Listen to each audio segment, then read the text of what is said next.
All right, Jason out there in Pennsylvania, thanks for the radio order yesterday. Hope everybody had a nice and relaxing Thanksgiving. Everything went well here, except for obviously our football team is sucking it up pretty bad these days, but it's kind of the norm. So we got y'all set up for the most part here. I got your AM power to about half a watt. That'll be with this control all the way down. With it all the way up, it'll be about 16. FM will be about 50 all the way up and about half a watt all the way down. Here's the audio. This is the high power setting for audio. Right here. So let's take a quick gander at that.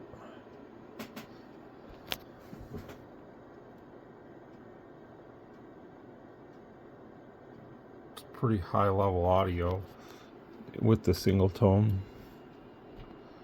So showing about 98%. So you can enlarge that and take a better look at it, but she's looking really nice. So that's that. And we'll go back to the low power. That's going to be the 0.5 watts.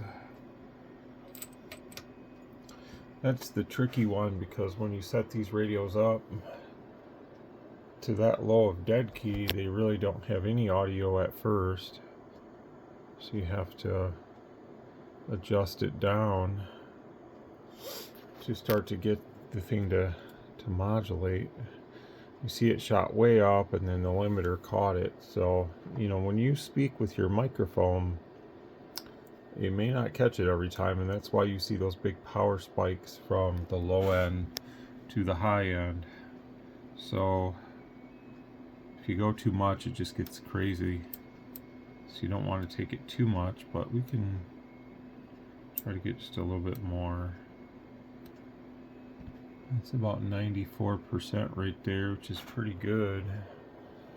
I just want to see how that's looking, because if you take it too far, see how we start to flatten out on the slopes coming down. You want what's coming up to go down the same, so you don't want one to be looking right and the other not. So that's about where it needs to be, about 90 to 92%. And that's going to give you good performance on AM. SSB on these is what it is, so it's pretty lackluster out of the box. A lot of distortion, which in turn gives you a lot of fake power on the meter. Like that in RMS. You can see how bad that looks, and that's in the AM modulation setting, but you can see how flattened it is, because we don't have a complete, because we don't have the other half. So, but you can still judge it off of that. So we're just gonna start lowering that down. See how that's looking more normal? If you turn that back up, look at our AM depth. That's our modulation. You can see even without really just using this, as I improve that waveform, look at that AM depth come up. So I don't know how that's going to turn out, but let's just find out. Oops.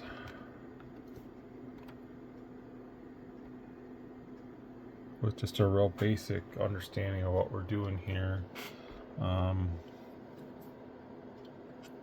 Oops. Hit the wrong button on this thing, sorry.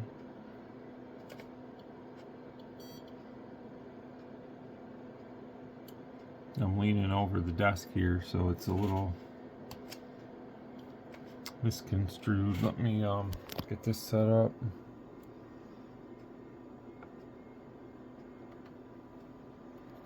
Okay.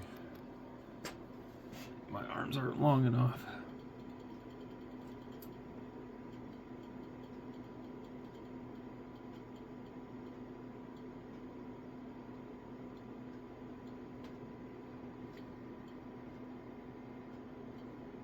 That's close enough.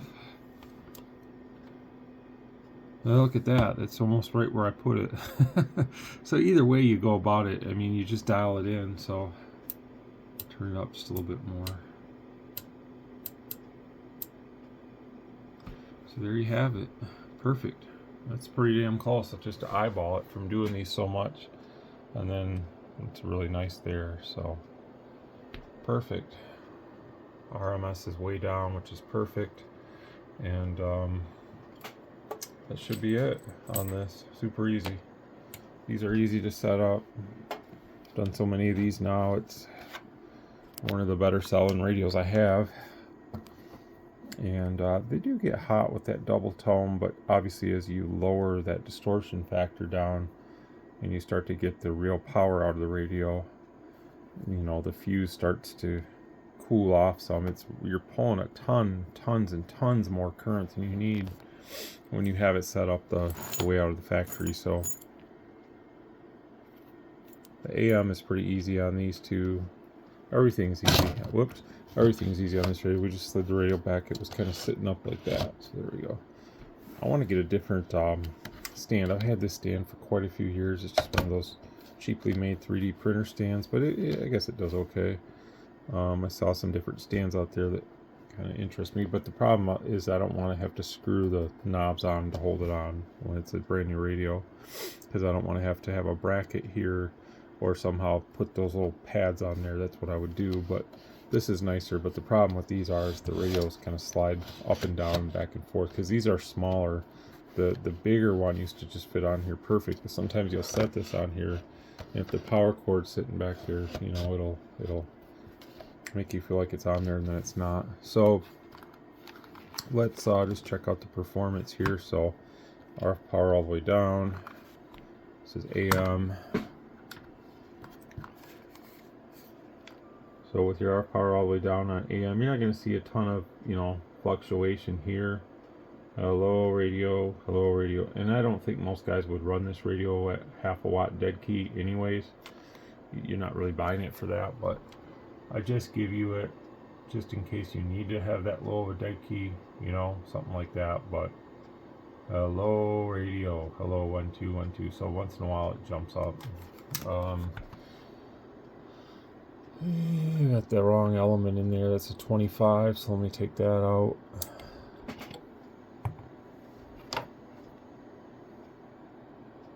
There's 100.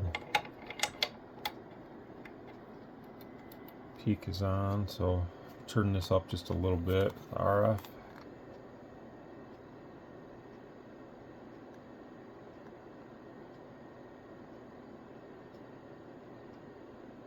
Usually about 2 watts. There's the transmit frequency, so it's right on the money. So just look at the bird meter for PEP. So again, usually about 2 watts is where the radio really starts to wake up. Hello radio, hello radio. A lot of PEP, but you know, RMS is a little more on the low side. This isn't modified for that. So if you are an operator that likes a ton of RMS, probably you would want to do the modification. I think it's just something you do to the AM regulator. You put a diode in series and stuff like that, but I'm not really the type to want to do that kind of stuff to a brand new radio, for the fear that it would short something out or something later. So I'll leave that to the other guys that do that kind of stuff. But here's the LP100 in PEP just to give you a reference of the 2 meters. Like I say, the bird meter kind of has that smooth motion, and once it starts rocking forward, it likes to stay up there. LP100 takes a lot of measurements, like within 1 second time, so that's why we see different numbers. It's more accurate. Turn this up to 12 o'clock. That's about 5 watts. I think somewhere 4 or 5 watts. 5 watts. And then the little W is your RMS. So they really wake up around 4 or 5 watts RMS, and that's where you start to see like the double, sometimes triple the RMS, and that's a good, you know, ratio for a guy that doesn't want a ton of like RMS. It's a good fair number. If you had like a straight amplifier or something, I think you could run 5 watts into it. It wouldn't be a big deal, but not with a driver or with a driver transistor amp. Probably the PP is too much too. I don't think you'd want to hit your driver with 100 watts peak. I'm not a big like guy that knows a lot about certain amplifiers and stuff, so you know, I can kind of grasp what I might decide on running, but at the same time, I'm not one to really ask for advice or anything like that when it comes to a lot of those transistor style amps and all that stuff for the CV side of the hobby. I'm better with the HF stuff, you know, like what I have. I know how to run that properly because they document all that stuff pretty straightforward. You know, you can put this amount of drive in and you expect this amount of dB gain out of the amp, and as long as you don't overdrive the amp, it should work for a long time. That's more my thing. A lot of the 11 meter stuff that the guys build, it's good stuff and everything, but there's a lot of stuff that leaves it up to you as an operator to do it right, or else you could have a failure. And for me, it's more simplistic. I like a simple approach. So that was your AM. Of course, you know, when you have it up like that about 12 o'clock, you pretty much get the full extent of the radio, so that's a good way to run this radio on AM if you turn it down. Of course, this is all just on the dummy load, so if you have it up all the way on the dead key,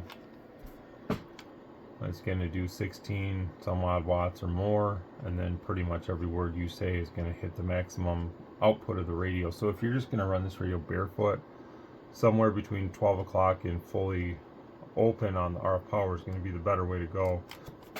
You can decide what's best for you there.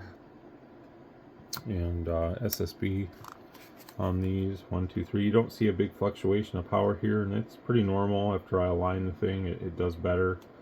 It's much cleaner. And with the RF power all the way up, you still pretty much get the 100 out of it on sideband anyway, so that's what matters. It's just a better way to get the 100 watts, I think. It's cleaner on the output. So there's that. And of course, we can try to show you the no weather, but since I'm running a low pass on my antenna setup, when I switch over to this, I'm not going to really be able to pick up anything. Try to do it here with just the coax kind of shorted.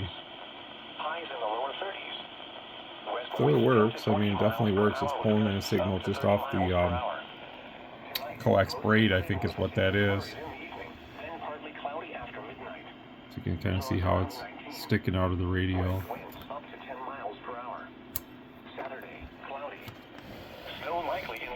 You're seeing we might get some snow here in the evening tomorrow. South winds up to 10 miles per hour. Chance of snow 70%. Everybody's so afraid of snow here in Michigan now. I don't understand that. Saturday night, snow. Snow may be heavy at times in the evening. Accumulations 4 to 6 inches. Lows in the mid-20s. Southeast winds 5 to 10 I mean, that's normal for this area, that we do get snow, and I just think, I don't know anymore. It kind of bothers me when I watch the news or I go, it's more on social media. All these people, man, they like fearmonger like crazy about snow. I mean, if you live in Michigan and you've lived here for some amount of time in the northern states like Michigan, I mean, it's something you shouldn't be shocked. You shouldn't be shocked when we get snow in the wintertime. I mean, yeah, it makes travel a little more difficult, but it does not mean that you're like stuck inside your house and you're snowed in. I mean, give those guys some credit that go out and plow snow and do the road commission and stuff. They do a good job, and they do clean up the roads pretty fast. I mean, idiots like me that have to drive to work in the middle of the night, I'm the ones that suffer, and you don't really hear me complain. The only thing I complain about is it takes me sometimes double or more to get to work, which I don't like, but it's easier to drive slower and get there than it is to drive like a fool and go off in the ditch and be stuck and not be able to get to work. So it is what it is, but it's just crazy, man. All that fear-mongering stuff on social media is just, people are just, I don't know, they run with that stuff and just let it go. So I did update the software in here. as far as like put some stuff in the radio. One thing I always like to point out is keep this on, change whatever else you like, but keep that function on all the time. That's my advice to you. The radio will sound much better with that on. Run any mic you want to run. The only reason you'd ever want to switch it from DY to EL is if you had like a factory mic, and they do make some that are 4-pin. Workman makes them that are like power mics that the power comes out of the mic socket of the radio. Otherwise, you're fine to run. Like I run these mics and they sound really good, I think.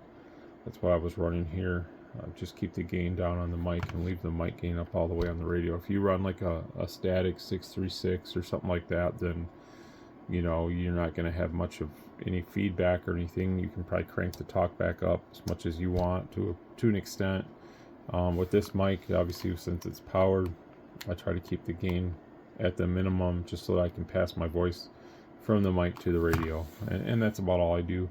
So let's switch this over to the antenna. There's probably some locals talking. This is on the Mako V5000.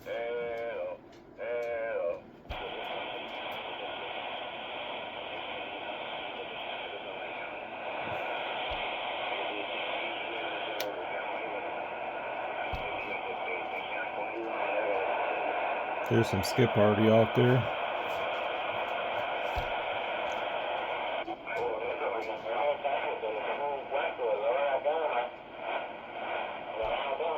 You can hear it like coming and going.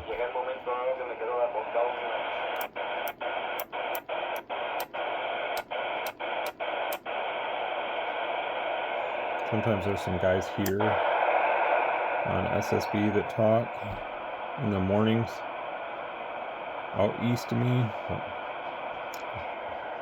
I'm not hearing anybody right now. I haven't been on the CB at all this morning. I've been on 80 meter FT8 trying to get Minnesota and West Virginia, and I can't get them. They're out there. I see them on Grid Tracker, but they're not responding to my call.